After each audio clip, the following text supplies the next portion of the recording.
welcome to another episode of the Ramon Foster Show on DKPittsburghSports.com. I am Eddie Provident, filling in for DK as he travels back from New York, probably very somberly, Ramon. And I am with the one and only Ramon Foster. Rough weekend for Pittsburgh sports fans, buddy. I also have to mention that we are brought to you by Get Go Cafe and Market. I can't forget that, man, because I've been sipping on their coffee all morning to try to get myself together here.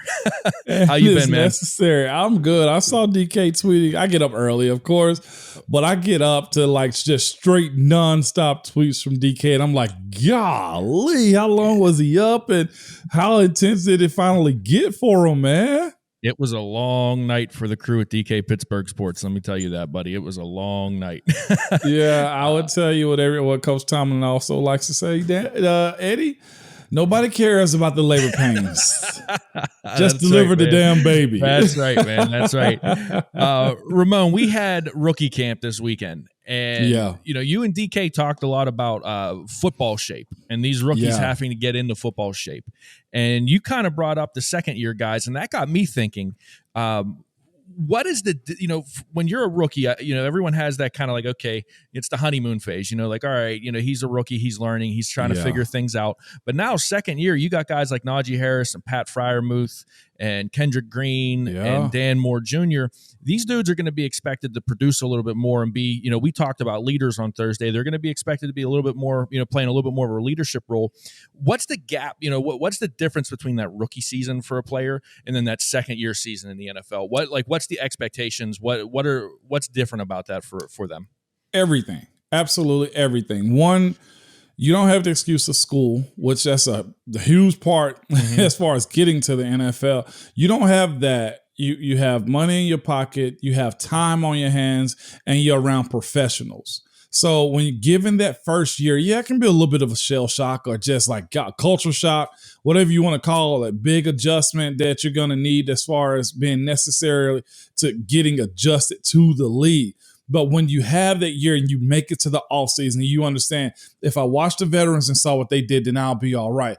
If I take now all of this free time that I have to understand that being a better pro into year two is going to be necessary, like that's the separator. You don't have the excuse of being young and dumb anymore. You are a pro. You lasted an entire year. I don't care if it's practice squad either.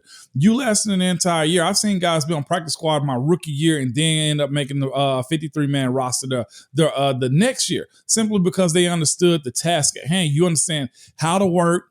You understand when to work, and you also understand that the mental side of it is what's going to carry you further along more than anything. So making that jump, there are no more excuses anymore, especially if you played also. And all those guys that you named, they played as far as first-year guys go. So now you're expected to be a true pro, and that's why it's so much pressure on the second-year and third-year guy. And the other part of it, too, is you'll be quickly forgotten if you don't take that next big step. Because what are they always looking for? Either your replacement or somebody to make the team better. And it can be indirectly you getting cut because they need an extra running back, or they need an extra wide receiver, or you'll end up cutting a D tackle because I need an extra outside linebacker because he did something in his rookie year that's more appetizing than what you did. Those old tricks that you did your rookie year, they don't matter anymore. And that may sound blunt, but that's just how it is. Like, it doesn't matter. Like Dan Moore, you started 16, 17 games. So guess what?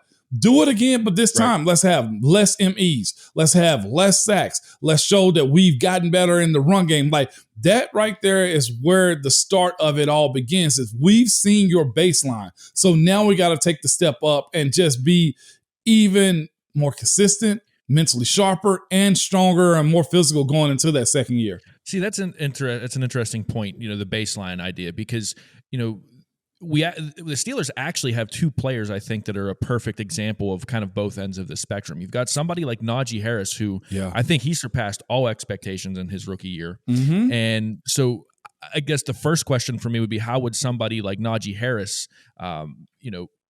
avoid that sophomore slump that everybody talks about? Being cautious this offseason, just being completely honest with you. Like, he did everything you asked him to do. Had the reps, had the yards, had the catches also. I think his pass pro, a little bit better. I think that slip of getting outside of your box and doing things you're not used to, that's another way that you can lose yourself in that game too, is trying to do too much. Well, why am I trying to be a full wide receiver when my position is running back? Unless it's a package that's set for you. Or instead of getting out and or instead of protecting, you're trying to get out in coverage a whole lot quicker than you're supposed to. Like, for him, that's the step he's got to take. First year Pro Bowler, that's freaking phenomenal, man. I don't think you can get much better than that as far as a rookie go, unless you're like Micah Parsons making all pro. Yeah. But even him, those small mistakes, like I'm sure it's something in Najee where all of the 31 other teams have something as far as now we see his film. Now I can see when he's protecting, his head is shifting side to side, or his feet is a certain way, or when he grabs the ball and go right, he's only going to get 2 yards instead of he goes to the left, he'll get 5 yards. You know what I'm saying? Like, it's those types of things for him to where he's got to beat his own stigmas. Like for me and my me transition, I knew that I had to be able to cut off the inside pass rush. Okay. My rookie year, it was frustrating to not be able to get it, but it's also one of those things I was giving grace a little bit because why? I'm a rookie. I'm getting it done, but I need to get it done a little bit more efficiently. So going into the second year, I worked on my post foot, meaning I played on the left side, my right foot, cutting off the defenders. For a guy like Najee or a guy like Kendrick Green, also, you snap the ball well and you can move in space. Now we need to see how you move, how much better you're going to get as far as moving people off the line of scrimmage. You see what I'm saying? As far as now we've seen it. It's the tape. Najee, what tips are you giving away that you need to hide moving forward? You know what I'm saying? Dan Moore, run versus pass. What does your set look like as opposed to the run or the pass? It's all of those because now everybody's got the test. Everybody got the answers to the test on you. Yeah, and you brought up Kendrick Green, and that was going to be the second name I brought up because I think he's at the other end of the spectrum where, and this is not I'm not like coming at Kendrick Green because I think they put him in a difficult situation having him start as a rookie at center when he played majority guard at Illinois. But for a guy like Kendrick Green, he's on the opposite end where he doesn't have to worry about the sophomore slump because he really didn't bring it he had a rough rookie season. So what's the mentality for someone like him? He's got that chip on his shoulder and, he wants to prove, like, listen, I know I can be here. I know I can play. I have that pedigree. What's the kind of things that he has to do and how does someone like Kendrick Green look at it to come into this second year and kind of like prove the doubters wrong? I think first and foremost for him, strength. Yeah. Even if he was strong, he need to look it out on the field. Yeah, he was a little undersized, and you saw it, man. He got bullied around a little bit. It was kind of unfortunate. And you know what? He's probably really doggone good in the weight room, but it needs to translate over to the field. That's number one for him. And I think that's got to be the most glaring thing that everybody recognizes from him in OTAs and while playing the game during the season too.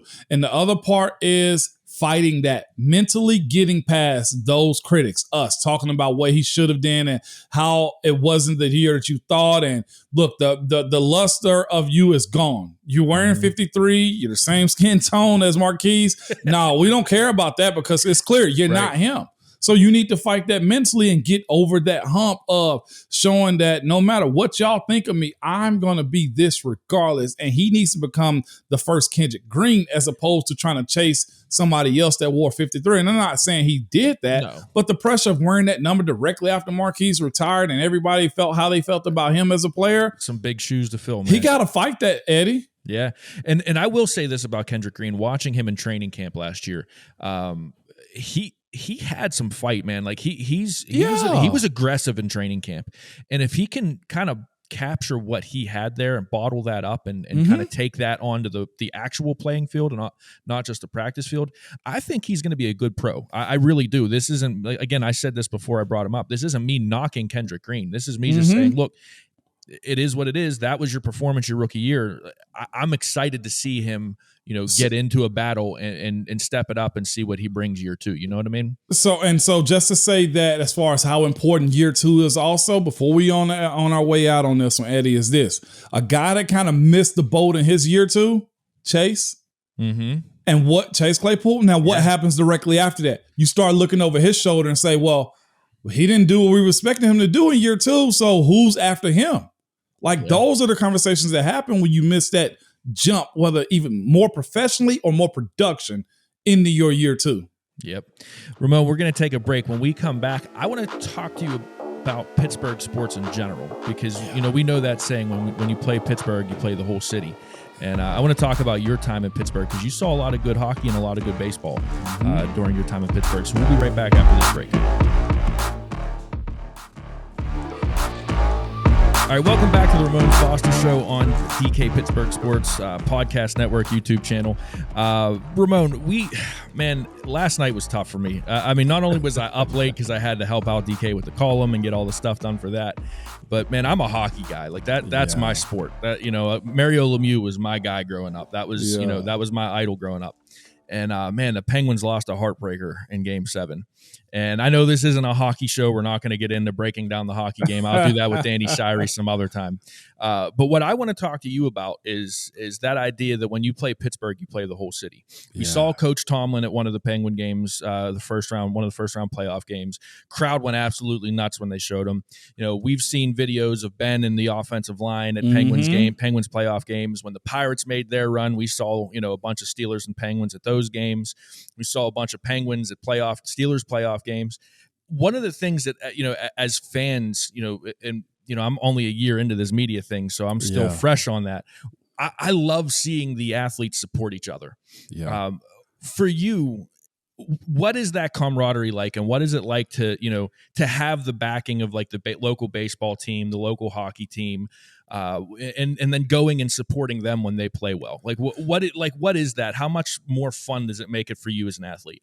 No matter how good or bad any team can be in Pittsburgh, you're always backed by the others, is what I always recognize. And it seems like, I know baseball has had its struggles here and there as far as, trying to stay above the line as far as wins and losses, but the love, the reception, the way all of them blend in with one another. Like, I feel like the Pirates know who the Steelers are. We know who the Penguins are, and all of them just intertwine with one another to where if we need tickets or we go to a game, there's always something or somebody that's going to say something to you or make you feel a part of that organization as much as you are of your own. Like, you inherit a family when you're a Pittsburgh fan. Like, it's that simple, man. And I'll never forget, we go there, we get the jerseys, and as far as the hockey games go, or we get an opportunity, we see one of the guys in public. Like, I'll never forget, like, one of the first baseball jerseys I ended up getting was a freaking McCutcheon. You know what I'm saying? And having the opportunity to have met him also, and let my kids who also play baseball meet him, and just the humbleness of it, just how cool he was as a person, and more than anything, just you're just guys that's in the city that love sports, that embraced by a fan base that also loves you too. There is nothing better than that, man. And it's not going out of the way. It's just the way we do stuff in Pittsburgh. And I've always been proud of that fact, Yeah. Now you're in Nashville, and when the Penguins played the Predators in a Stanley Cup, we saw, Taylor Lewin and all the offensive linemen there, that was the big thing, the shotgunning beers through the catfish. Is it like in your travels, is it like that everywhere, or is it something special with cities like Nashville and Pittsburgh and, a few others?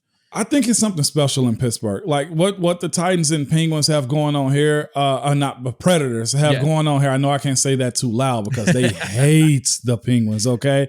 I think Pittsburgh's just different in general. And when you draw a baseline of what's expected, it's really just win.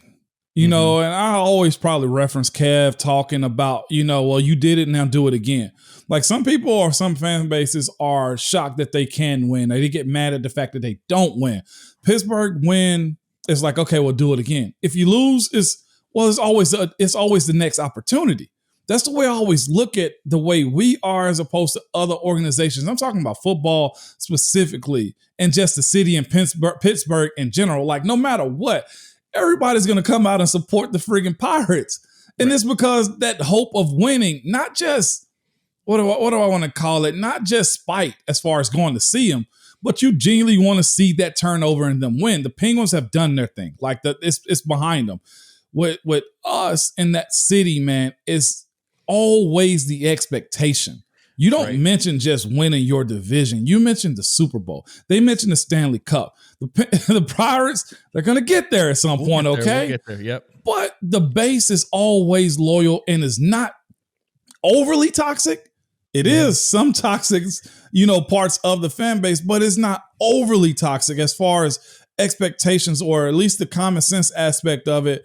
It really shows itself when you're a Pittsburgh fan. Yeah, and I mean, to bring it full circle back to the Steelers, I do think that the Rooneys set that standard. I think it was the Rooney family, because I mean, if you look at the Pirates, they were good in the in the 60s. They won those 1960 World Series. They won the 71 World Series, 79. But I think that culture in Pittsburgh changed. Yeah, when the Rooneys drafted Joe Green. And that football team and the Steelers, that organization started to climb, because when you win 4 Super Bowls in 6 years, Moan, you've set the bar. That's it. There's nothing else now. You can't do any better, and that's what the expectation is. And credit to the Rooney family for keeping that expectation for as long as they have with this organization. And I think it has bled through this whole city. That we as fans, we don't accept anything other than excellence, and as players, you guys don't expect you don't accept anything other than excellence. Yeah, all the different stories you told of holding people accountable in the locker rooms and making sure people are coming and doing what they're supposed to do day in and day out. I think that all started with the Rooneys back in the 60s and 70s, setting that foundation, and that's a testament to that family and what they did for this city.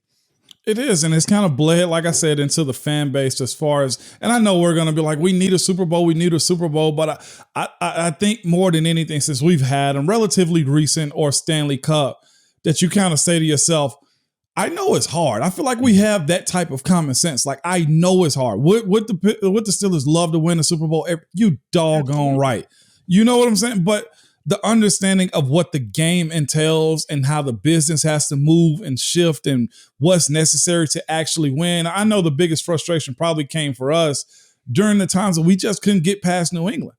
Yeah. And then you just look at it and you just say, well, it was just hard. You know what I'm saying? And it wasn't a matter of team. It was just a matter of 1 or 2 plays. And Eddie, you're a coach. 1 or 2 plays makes the game, man. Makes or break the game.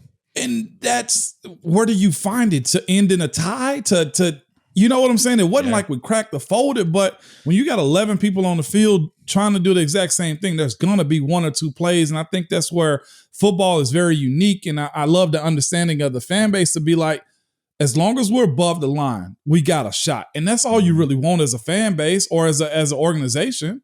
Yep. And to wrap this up, so, talking about all this, is there one moment that, not football, if we separate football in your time in Pittsburgh, what is your favorite Pittsburgh sports moment? Favorite Pittsburgh sports moment for me, non-football. In your time here? Man, I think it was watching and seeing Kutch. Seeing the all blacked out play-in game that they had also. Yeah. Seeing that, getting a chance to meet Kutch, because I'll be honest, that made me more of a baseball fan, or just going to PNC Park. Mm-hmm. If you hadn't been, the tickets are cheap because why? It's baseball, so many games. Boy, but is it being in that place park, to be, man? That backdrop, that's one of the things I miss about Pittsburgh, is being able to go there. I know baseball's a boring sport and all that type of stuff, but go there. I think it'll change your mindset on, especially if it's a nice, cool Pittsburgh day too. Yeah. It's if you've never experienced PNC Park, I can't recommend it enough. It's a beautiful, beautiful place. And that blackout game, I wasn't there, but boy, was that watching that on TV, man. That was one of the highlights of my sports fandom. I tell you that, getting to watch playoff baseball with my dad for the first time, couldn't beat it, man. Couldn't beat it. It was so special. When we come back, we've got a really good Hey Mon, because I think this one is close to home for you, man. And I'm interested to hear your answer. You haven't given it to me yet, so we'll be right back after this. All right, welcome back to the Ramon Foster Show. Ramon, I got a good Hey Mon question here. I've been waiting to hear your answer to this question. This one comes from Joseph Reed on YouTube, and he says, "Hey Mon, is it the QB that makes the receiver, or the wide receiver that makes the QB? I'm really curious to get your answer, since you played with Ben Roethlisberger and Antonio Brown." Whew. I'm going to shut up, and I'm going to put you on the spot. It's so many ways, man, Eddie, to break this down. It legitimately is so many ways to break this down. I think golly, okay. I'll say this. My 2 biggest questions this offseason is this. Can Aaron Rodgers and Patrick Mahomes make another one? Patrick lost Tyreek. Aaron lost Devontae. Can they make another one in terms of Pro Bowlers, all pros? So when I say that, I almost make it seem like it's the quarterback that's more important, right? And in all actuality, I think a good bit of the credit, I don't want to say more because more seems like I'm giving them less credit. A good bit of the credit does go to the quarterback, simply because being able to put it on the spot, being able to lead them a certain way as far as throwing the ball and letting them run after catch, being able to communicate with them and let them know, hey, I need you here instead of here. But on the other side of it, what the receiver does after he get the ball in his hand, that's on them. You know what I'm saying? Like throwing a 5-yard slant is just that. Hell, that can be a 5-yard catch, and that's that. But watching a wide receiver catch a 5-yard slant and go 70 yards, that in itself is the wide receiver. Yeah. Now, again, I brought this up to you before when we were talking about this conversation. Why do wide receivers become divas? And it's this: a running back can get a handoff and do whatever he's going to do for you. Either he's going to run the daylight or he's going to run into the back of the offensive lineman, okay? Offensive linemen, they control their work. Tight ends, they get the ball when necessary, right? Who else? Defense, that's a position all in its own. Like, if you want to be that guy, you go make those plays on defense. Why do wide receivers become divas? It's because it's the only position in which you rely on somebody else directly to get your job done. If your quarterback has a noodle arm, if your quarterback is very inaccurate, if your quarterback can't process how to break down coverages and he's throwing pick after pick after pick, then that's on them, right? You see what I'm saying? What are you going to do? Yeah. What are you going to do? Then you become a diva. Or a quarterback can ice somebody out. I'm going to throw to him. I'm going to throw to my number 2 more than I throw to my 1 today. You know what I'm saying? So that's where the dependency on the position always causes some type of issues here or there. Or you want to go somewhere else, i.e. Devontae, to go play with Derek Carr because, one, that's his best friend. They went to the same college. But, well, let me show you that it was more me than it was you, Aaron.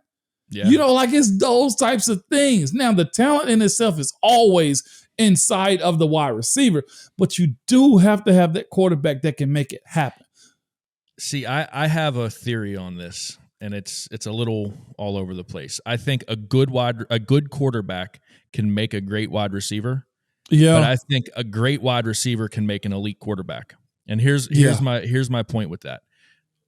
Tom Brady's best regular season, who did he have as his number 1 wide receiver? Was it Randy Moss? Randy Moss. Look at the numbers that Tom Brady put up with Randy Moss, and then look at the. Now, look, I'm not saying his numbers were bad with anyone else, but look at what they did that year when the two of them were clicking together. Yep. You put Randy Moss with a quarterback like Tom Brady, and he makes Tom Brady go to that next level. I am the biggest quarterback fan. I could watch dudes throw footballs all day, every day. Yeah. But if you're a Hall of Fame quarterback and you don't have a good wide receiver, yep, you're Dan Marino. Okay. That's very, very fair when you break it down. Again, like I said, you can't give credit to one without giving credit to the other also. But if you ask me what I'm picking first, I'm picking the quarterback. I'm probably picking the quarterback too, but I'm just when I said, look, because I'm going to have everybody in the comment section coming after me because I said it sounded like I was negative about Danny Marino. Look, Danny Marino, in my opinion, is the most talented quarterback to ever play the game. Yeah, yeah. But without a good wide receiver, he couldn't win a Super Bowl. Well, his only time he went up against Joe Montana, and look at the receiving core that he had. Versus what he had, yes. Yeah, so, that's the difference right there. When you are a great quarterback, the difference then becomes, can you find that receiver to make you elite? Look at Ben and AB. Ben was always a great quarterback, but when you got prime AB with him, Ben went up to that next level too. So I think that if you're a great quarterback, you need that receiver to get you to the elite level. That's true. One elevates the other, but if you're asking me, I'm choosing the quarterback first simply because, and you're not wrong in saying this, the receiver can elevate, but in the same sense, look at what was AB minus Ben though too. Yeah. Now maybe age played a factor in his other issues, but again, look, Emmanuel Sanders only played with Hall of Fame quarterbacks. Can we just say that also? Can we acknowledge? Is that a smart agent? Is that what that is? Is that or a smart player? Or a smart player, maybe? Ben, Peyton, Breeze, Josh Allen, if I'm not mistaken. That's a good quarterbacks, man. Who's played with a better arm than friggin' E? Dude, you know what? That's a good. That might be another good Hey Moan section. God, man, that's a. That's a hell of a friggin' group that you could. Ramon, I never thought of that until you just said it right now. But let's say this though, he's a very smart guy. Yeah, he also knows what move to ticker and keeps him in his league this long. Also, he knows what's going to get him paid. Exactly, it is his quarterback. So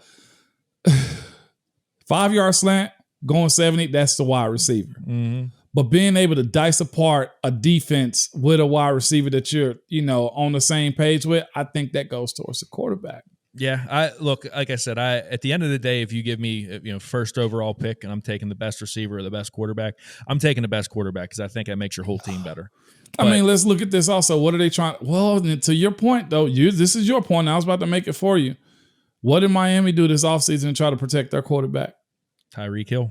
They went and got them wide receivers. Yeah, I think this is one of those circular arguments that could just happen all day, and it could never end. And you can make a point, and I can make a point, and we can just go back and forth, and then we could trade sides, and we'll just keep going, man. I think that's Joseph Reed with one of the better Hey Moan questions. I think, good. And it's such a simple question. Everybody talks about it all the time. I can't believe it took this long to get it on this show. And we didn't tiptoe around it, but it's like, well, what do you choose? Yeah. I mean, what do y'all believe? Tell us. Yeah, I want to see in the comments section. Is it the quarterback that makes the wide receiver or the receiver that makes the quarterback? Let us know in the comments. And while you're there, hit the like button, hit the subscribe button. Make sure you're getting alerted to all of our shows. Make sure you're getting all the Ramon Foster shows when they come out. Ramon, this has been fun, man. I'm going to have to figure out how to keep DK busy so I could do this every once in a while. It's been nice hopping on and hanging out with you on this side of the camera rather than, in the text messages and on the producer side. So I have to figure out a way to keep him. Maybe the Pirates get good and he'll have to start covering them a little more. I don't know. We'll figure something out, but this has been fun. And we didn't even get into any bourbon talk today, man. We didn't. But guess what? Soon enough, Eddie. We'll get there, man. Hey, everybody, thank you for watching. We always appreciate you. We don't do this without all of you guys. Ramon, thanks for your time, man. Always good hanging out with you. Absolutely. For DK Pittsburgh Sports and Ramon Foster, I'm Eddie Provident. DK will be back tomorrow. We'll see you next time.